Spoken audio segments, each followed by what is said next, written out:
Welcome to Lecture 5 of HIH2001, the study trip to medieval Prussia, visiting Torun and Malberg. Today we'll be talking about settlement in medieval Prussia. That's both a bit about native settlement of Prussian persons, but also about the colonial settlement of incoming German and Dutch settlers. We'll also talk a bit about everyday life, trade, food, just to try and convey a sense of what country and town are like in the later Middle Ages. So the settlement of Prussia. Now keep in mind there are native Prussian persons in Prussia, of course, before the arrival of the Teutonic Knights. And when you see this phrase, settlement of Prussia, as often or not, it's referring to the colonization of Prussian lands by incoming Germanic settlers, both from the Holy Roman Empire, which is more or less analogous to Germany, as it would become later, and the so-called Low Countries, today comprising Holland and Belgium, more or less.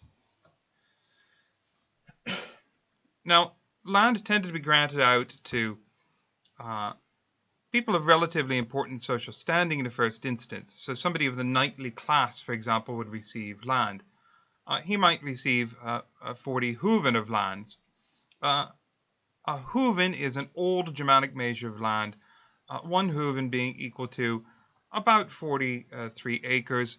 But if you think about the fact that in the Middle Ages, people tended to only count in acreage lands on which you could grow grain, that's probably more like 50 acres in modern reckoning. Now, if you imagine here that a knightly chap's been given a big chunk of land, so you'd say 50 acres times 40 huvin, that could house an entire village. So how does he populate that land? Because a knight can't make any money from his property unless there are people there tilling the soil, raising crops, and selling them to generate tax income that he could collect from them. So the normal way of going about this is to employ a professional person to go back to Saxony or somewhere in Westphalia or the Low Countries and round up peasant cultivators to come out to East Prussia. You might ask, on the one hand, why would peasants want to make that long and dangerous journey to a country where there are still native persons around who might well turn against them? And the real answer here is poverty. By the time we get to the early 1300s, in the Low Countries in particular, population density is so high that ordinary persons wanting to found a family farm can't get a hold of the basic 12 or 14 acres necessary to feed a family of 4. Now, contrast that with the possibility of being given a huvin of land, 43 acres of land, more than 4 times what you'd need to feed a family of 4, if you'll just trundle out to the state of the Teutonic Knights and start farming. So that's really appealing. And there are early promises of relative autonomy, of relatively low taxes, and so forth. Now, the people who locate these peasants to move to East Prussia are referred to as locatores, and this term relates to the Latin word for place, locus. So these are professionals who round up persons to move from one place to another. If you imagine peasant fiefs in the most impoverished parts of overpopulated Northern Europe, and Low Countries being as small as 4 to 10 acres, then the perhaps 50 acres they receive when they get out to Prussia would just seem a wealth of property, a superabundance of property that would suit a family for generations to come.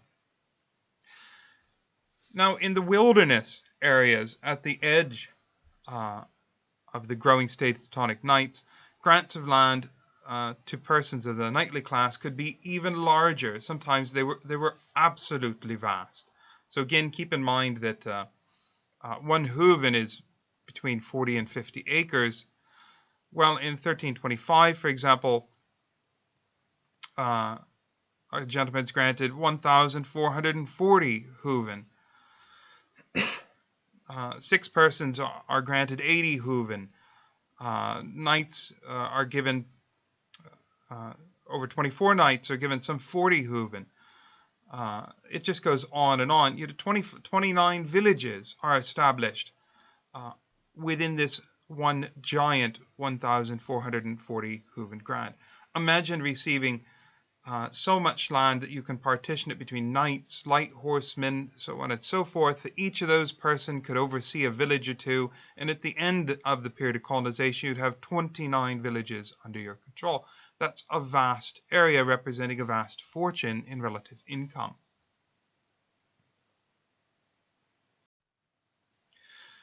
Now, there's a clash of cultures here.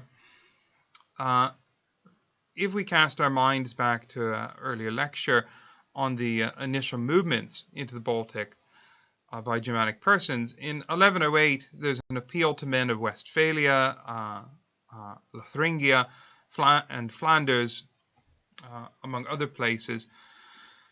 And this appeal goes out seeking people to come to the east, saying these pagans are the worst men, but their land is the best, with meat, honey, flour. If it's cultivated, the produce of the land will be such that none other can compare with it. So, Saxons, Franconians, Lotharingians, and Flemings, here you will be both able to save your souls and, if you will, to acquire very good land to settle.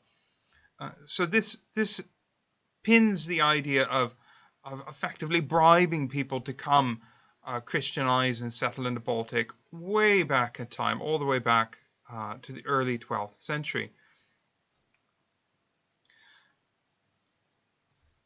Silesian dukes in the service of the Grand Master Teutonic Knights had professional surveyors who went out and measured land, because if you're going to have people moving in en masse, settling on predefined blocks of territory, then you need to know exactly where each grant of land sits. In fact, there's an entire text composed around 1400, the so-called Geometria Comnensis, which might be translated roughly as the geometry of Com. And this is dedicated to the Grand Master of the order. It says something when it's seen suitable to produce an entire volume about how to survey and measure property and dedicate it to the head of an order, just as that order is rapidly expanding their area of control. And that's to say, they're not just settling with governing what's there, they want to measure it, they want to know exactly where every parcel of property is so that they can assign an owner to each bit. New villages are set out in measured grids or overlaid onto old Prussian villages, sometimes both. And I'll show an example in a moment here. The Untitled Chapter of 1233 set down the quote-unquote mansio as the holding of those who would come into town. Mansio, again, is a fixed measure of land, not as big as a hooven, but sufficient to support the needs of the incoming townsperson from the fruits of the land until the town should get off the ground. So here's a Grabno village in Poland. And this is probably a village which is laid out on an old Prussian site. So I've put some labels on this image here to help us work our way through it. Now, label 1 here, these are probably the outlines of an old Prussian village located near the so-called Mansio area. So you'll see it's bounded by the stream on one side here. There's an irregular boundary, going up around here. And there's a cluster of buildings here. Probably somewhere in this area would have been the center of the original old Prussian village. Now, what you see up here, we have label number 2 on this bit of high ground here covered with trees is a fortification called in Middle German the wild, or the wild house, which we might translate as the wild house, or kind of house in the wilds. It's built in 1328. It's eventually destroyed in the mid-15th century during the political machinations of the day. But it marks the center of the kind of new German settlement. And just at the edge of this image here, where you see the Roman numeral 3, This is the Old Prussian village of Gorozamkova, or High Castle. And again, this probably refers to a pre-existing fortification. So we've got Old Prussian village, Old Prussian castle, a German German focus of settlement, the so-called wild house, and then up here at the top, where we see some kind of geometric field patterns beginning, long, thin fields with straight boundaries. This is a so-called Fischberg, probably meaning fish castle, also sometimes given the name Old Chance or High Chance. That might have something to do with this pond here, and indeed the streams around here is somewhere where literally fish could be fished out as a food source. So this is probably the German settlement up here, this part with the German castle, but there's also an Old Prussian fortification and the remains of an Old Prussian village down here. So it's an interesting example of kind of overlay. I've taken this image here from this website you'll see down here at the bottom, which is well worth going to have a read about the history of the village. That's grabno.com.pl. Here's another likely planned village. You can see these oftentimes just using the sort of satellite images from Google. So this is so-called Stara Rozanka. Stara in Polish means old, so it's Old Rozanka here. Presumably somewhere, if I recall, not far up the road is New Rozanka, or an additional village is founded afterwards. But you'll notice here how this village has really regular shape to it here. You'll see the village boundaries. You can just see at the edge of the map here that when you head beyond this red line, the fields are actually heading on a different axis. So you have nice regular fields here. Pretty regular for medieval standards. A little bit of a village here in the center. And then beyond that, you have either irregularly shaped fields, which were probably not measured out in the same type of way, or on a different axis here to the right. This is very similar to the way in which you'll find planned colonial villages in Wales and Ireland that were put there by English colonists at roughly the same period of history, from the 1200s into the early 1300s, say.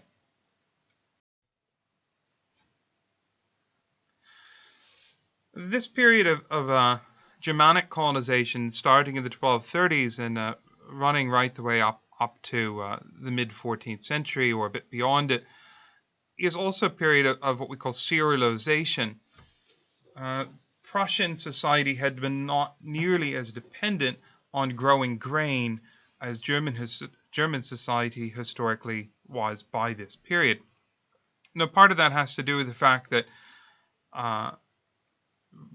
rearing cows or cattle is up to 10 times less efficient for producing food than just growing grain. And so when you have relatively sparsely populated areas like Prussia, you find that the rearing of cattle is more central to the economy than heavily populated areas where it's hard to feed everyone, and so you turn increasingly to the rearing of grain. There are other reasons why you might want to have an agricultural economy focused on rearing cattle.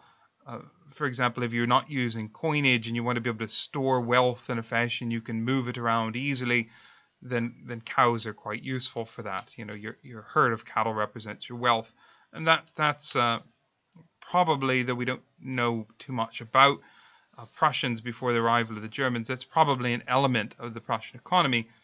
But again, the Germanic economy is much more focused on the growing of grain.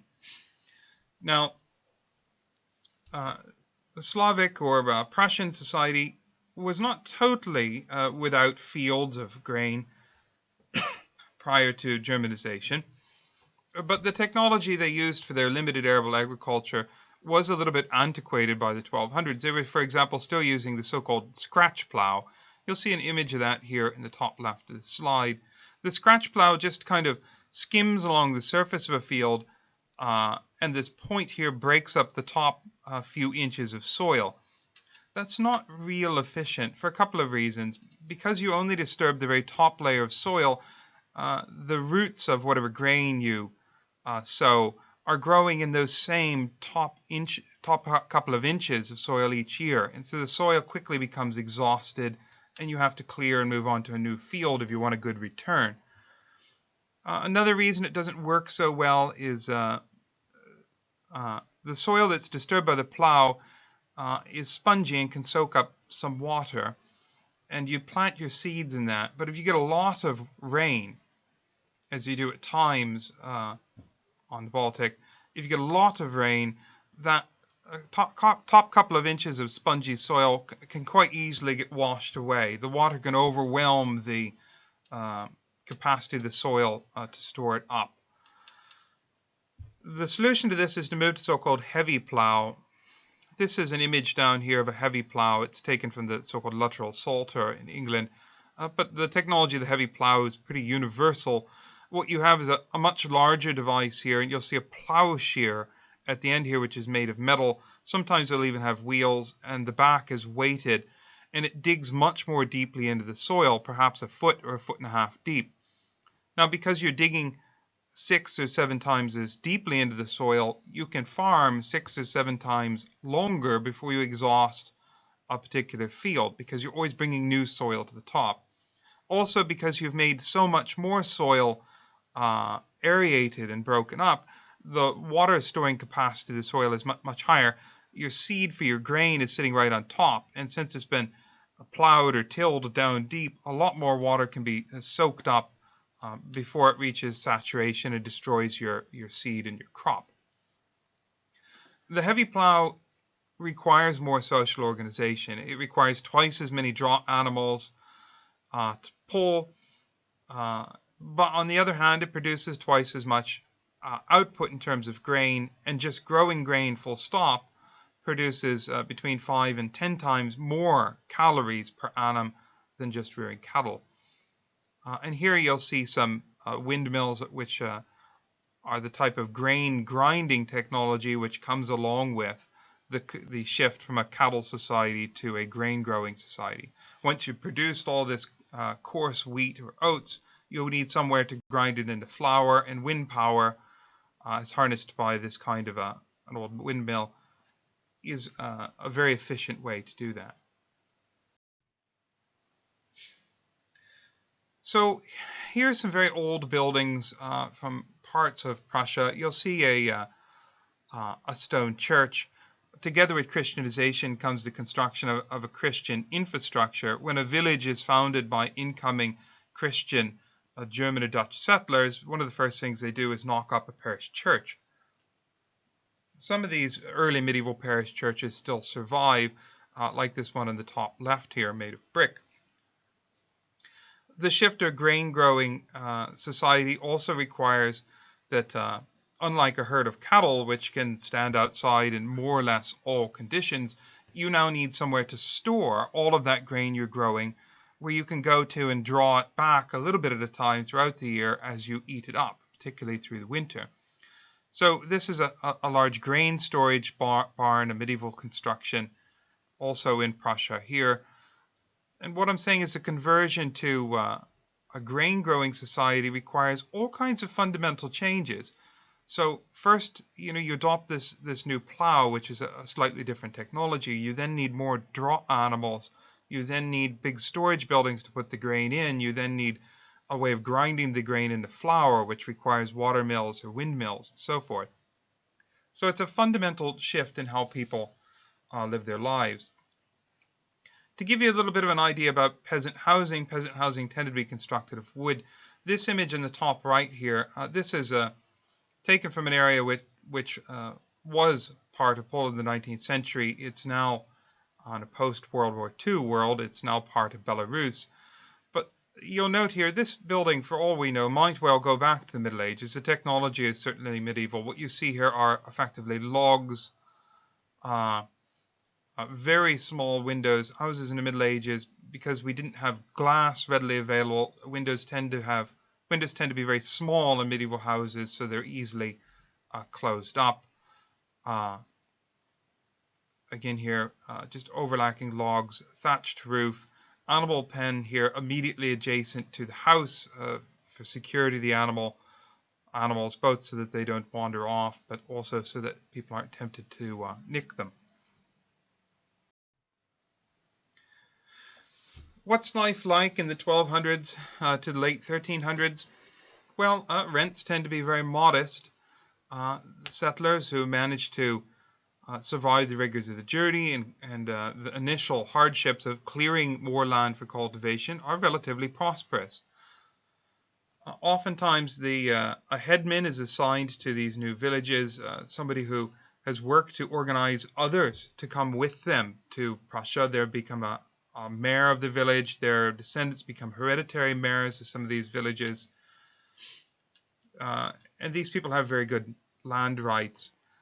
There are unfree tenants occasionally in medieval Prussia, but for the most part, unfree tenants are a very small minority in East Prussia, because when you're trying to induce people to voluntarily move from point A to point B, one of the things you have to guarantee them is when they arrive, they will be treated as free persons, without the kind of social and labor impositions that are put on unfree tenants. You wouldn't make that journey to arrive at the other end and be an unfree person. There's a huge push across this period to attract more and more labor from abroad as the state of the Teutonic Knights increases in size and more land is cultivated. The income of the knights keeps going up. It also creates a fixed social base of people who will do anything to prevent the expulsion of the Teutonic Order, because they themselves would lose what they will have come to know as their family farms. Prussia becomes a net exporter of grain, which is quite remarkable for a place that produces very small amounts of grain prior to the arrival of the Teutonic Knights. By the 1300s, it's an exporter of grain. That's because you tend to have relatively large farms of land that's now been cleared, set against a relatively modest population density. There's a shift from the 1400s, and this is a very interesting one. We tend to think of the Black Death as marking the end of serfdom in the West. What happens in the West is those peasants who are still unfree in places like England rise up against their landlords and say, you might want to keep me on as an unfree tenant, but I can see now that everyone, everywhere is desperate to get someone just to come and farm their fields, because half of people have died in the plague. And so a peasant says to their landlord, if you won't give me free status here, I will simply run away and take up land somewhere else by free condition. Good luck trying to catch me. And so the net result in places like England is the end of serfdom. But that effectively comes about because the peasants are pretty streperous. We have a peasants' revolt in 1381 where peasants organize. They go to London, they chop the head off of the chancellor. You have a high density, even after the plague, you have a relatively high density of peasants in the countryside, and they're willing to fight. What you find is that where the farmsteads are more spread out in East Prussia, with greater distances between them, and there's in this colonial society, there's a lesser degree of this sort of sense of, sense of shared suffering at the hands of the landlords. People are slow to organize. And so when the Black Death strikes in the East, what you find is that in a place where there's never really been enough labor to go around, suddenly landlords find themselves desperately short of labor, as they do back in England, but the response of landlords in East Prussia is to get on their horse to go out and beat the peasants into submission.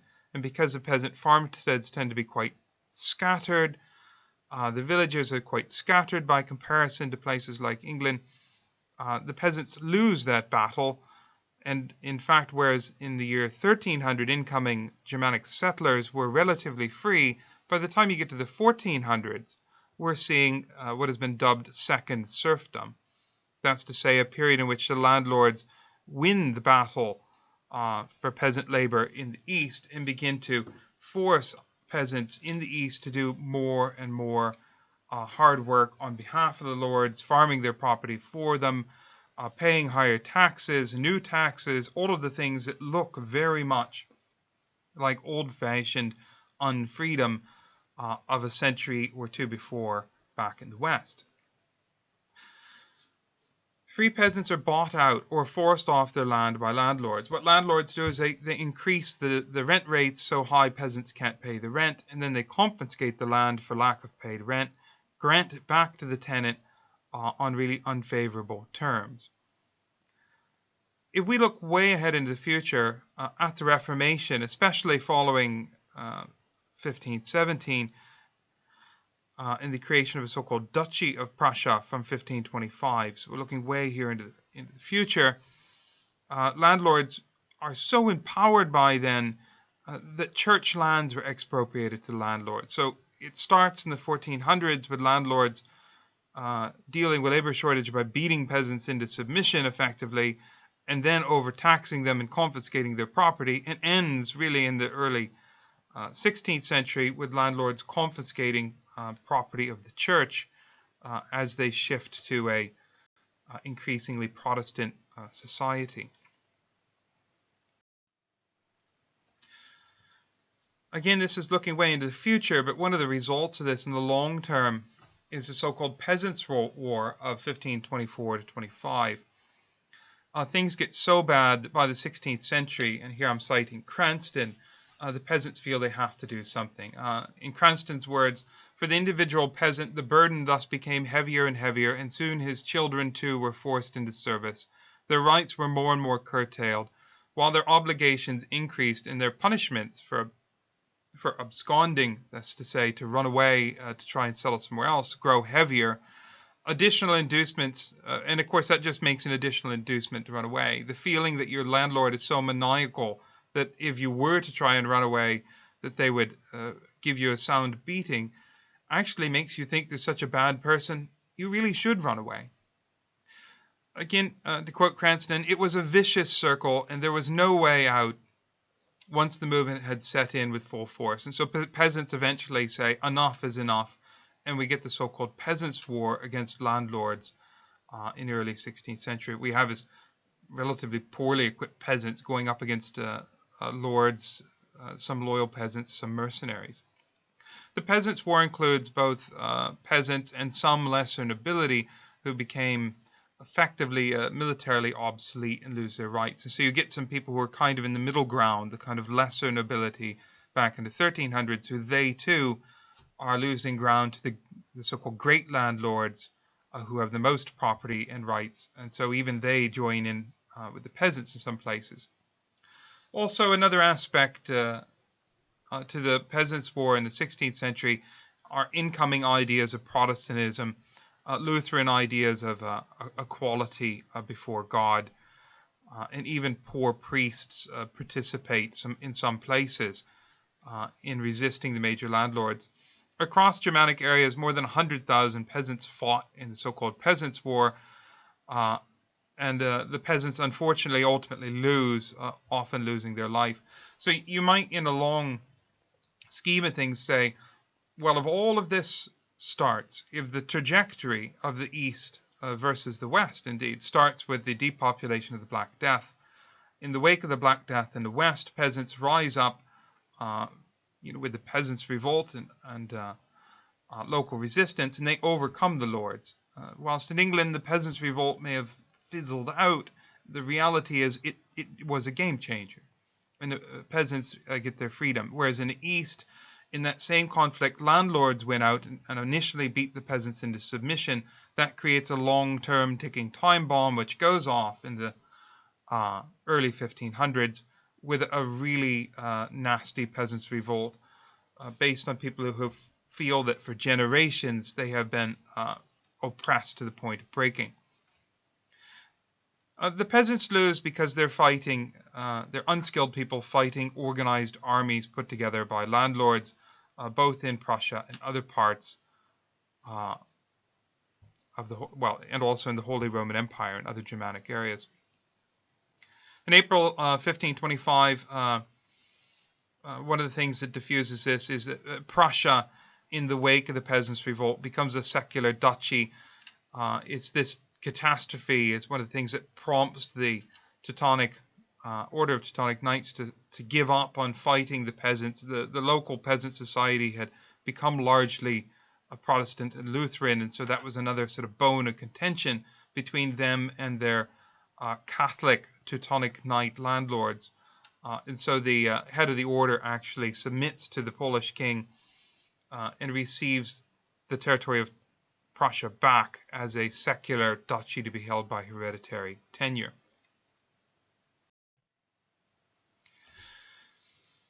To what extent do incoming Germanic persons integrate with locals, with Wends, or integrate with Prussians and so forth? Well, they don't seem to integrate very well. And this is an important part of the long-term history of the region. Of course, as you probably know, on the eve of World War II, East Prussia was part of Germany, which gives you an idea of the general direction of travel in terms of power relations. If we look at the very earliest days of Germanic settlement in East, the first Slavic peoples that Germanic settlers encounter, so this is on the coast of the Baltic, just east of the Danish peninsula, not quite as far as Prussia. The first people they encounter are the Wends, which are a Slavic group living there who slowly Christianize. And there's an interesting text that survives reflecting the relationship between the German settlers and this first non-German community who are colonized. And their relationship is written down in this book of customs called the Saxon Mirror, the Saxon Spiegel. And it contains various regulations. For example, Germans and Wends may sit together at the same table, but Germans drink first. And I think that kind of says everything, that you might be together, but you're certainly not equal. You might share a society, but you're not the same within it. And that kind of idea of supremacy carries forth into the colonization of points further east, particularly Prussia, Estonia, Livonia. It's telling, for example, if we look at a list of prominent townspeople in Torun, where we're going to go on a study trip, in 1262. We look at that list of names. You'll see here Mark Nicholas von Kussfeld, Ludwig von Danzig, Johann von Danzig, Didrik von Essen, and so forth. I mean, these are all Germans. Certainly by name, they're all Germans. These are ethnically German names. How far have we come by 1502? Well, let's look at the list in 1502. Top townsmen in Torun. Hans Stuber, Nicholas Sonnenwald, Matthias von Loh, Michael Conrad. I mean, you get the picture here. There's not much integration. Particularly in the towns, we see continued dominance by a German colonial class right through the end of the Middle Ages and beyond.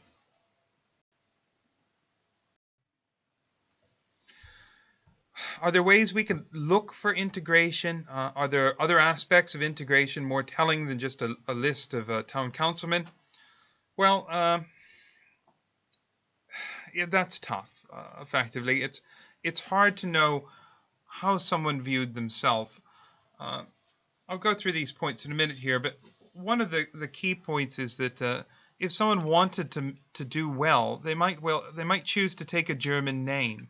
And under that German name, over generations, a Germanizing family might integrate. So that might be the path to integration. And that would hide from us some successful Germanized families that have different ethnic roots. And so it's always hard to tell. Generally speaking, though, we look at towns right into the 1600s, the new towns founded in East Prussia remain overwhelmingly Germanic. Gdansk, which of course has the German name Danzig, has perhaps 50,000 people by the 1600s, but the property owning class is still overwhelmingly German, and the language of the town is Low German. In the countryside, Prussian language dies out by 1700, and that in itself says something about the growing dominance of Germanic settlement and the German language across the long period of colonization, starting right back in the 1200s. Low German becomes the dominant language with some Polish influence down towards the border with Masovia. Germanic agricultural methods win out in the end, typically because of the greater efficiency of the heavy plough and so forth. We see local persons in the countryside integrated into German economic systems, but towns in particular integrated into German economic systems, with the towns of East Prussia becoming towns within the German Hansa, Torun, Elbląg, Gdansk, Chełmno. These are all important Hansa towns, Königsberg, for example. Once we're producing a grain surplus, then grain is exported. It's brought from the countryside to these Hansa towns in East Prussia, like Torun. It's sold to German merchants, who then make international agreements to export grain up the Vistula and by other means out to the Baltic, and to sell it all on to other more densely populated areas, like back in the Low Countries. The prominent landowners in East Prussia remember their roots back in Germany, and there is a substantial exchange of German aristocracy between the realm of the Teutonic Knights and back in the Holy Roman Empire. Certainly by the mid-14th century, say, Prussia is pretty thoroughly Christianized, and so the native social religious practices have faded out by then, gone. There's a poor peasantry increasingly from the late 1300s, brutalized by their landlords, again as a result of landlords using the crisis of labor shortage following the Black Death to begin to impose more and more labor dues and taxes on the peasantry. So what might have seemed a great deal when your family turned up in the 1260s, by the 1360s was probably turning into a nightmare. There are a lot of trade goods. We'll see a lot of these in the Eskens Museum in Torun.